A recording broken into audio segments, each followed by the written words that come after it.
Let's see how to create a quiz or poll on our Instagram story.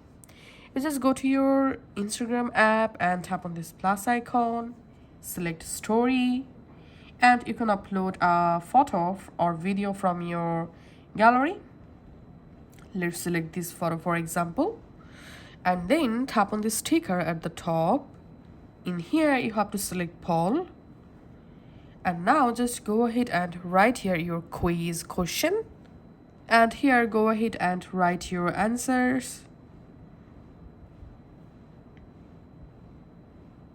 Then tap on done, and we can see the quiz successfully added.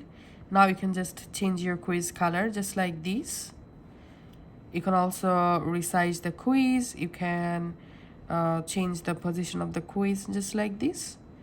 And now just tap on your story to publish the quiz on your Instagram story. Thanks for watching.